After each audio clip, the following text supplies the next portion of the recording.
വിശുദ്ധ ഖുർആൻ തുറന്നു വച്ചുകൊണ്ട് നമ്മൾ പരിശോധിച്ചാൽ ഒരാരാധനാകർമ്മം ഭംഗിയായി നിർവഹിക്കുന്നു എന്നതുകൊണ്ട് നമ്മൾ അള്ളാഹുവിനെ അനുസരിക്കുന്നവരായി മാറുകയും നാളെ പരലോകത്ത് പടച്ച തമ്പുരാൻ്റെ തൃപ്തിയും അതിനോടനുബന്ധിച്ച് സ്വർഗവും നമുക്ക് ലഭിക്കും എന്ന് നമ്മൾ വിചാരിക്കാനുള്ള ഒരു ന്യായവും നമ്മുടെ മുമ്പിലില്ല. നമ്മൾ ഗൗരവമായി മനസ്സിലാക്കേണ്ട ഒരു കാര്യമാണിത്. നമ്മളെ സംബന്ധിച്ചിടത്തോളം അള്ളാഹു നമ്മളോട് ആവശ്യപ്പെടുന്നത്, പടച്ച തമ്പുരാൻ നമ്മളോട് ആവശ്യപ്പെടുന്നത്, നിങ്ങളുടെ ആരാധനകൾ എനിക്ക് സമർപ്പിക്കണം എന്നല്ല.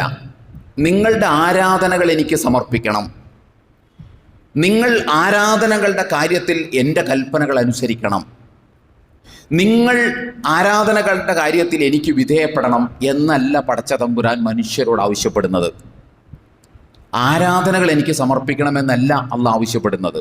പടച്ച തമ്പുരാൻ ആവശ്യപ്പെടുന്നത് നിങ്ങളുടെ ജീവിതം എനിക്ക് സമർപ്പിക്കണം എന്നാണ്.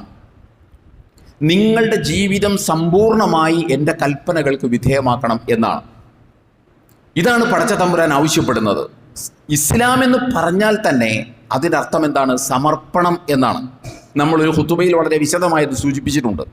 ഇസ്ലാം എന്ന് പറഞ്ഞാൽ തന്നെ അത് സമർപ്പണമാണ്. അത് ആരാധനകളുടെ സമർപ്പണമല്ല, ജീവിതത്തിൻ്റെ സമർപ്പണമാണ്. ജീവിതത്തിൻ്റെ സമർപ്പണമാണ് അല്ലാഹ് നമ്മളിൽ നിന്ന് ആവശ്യപ്പെടുന്നത്.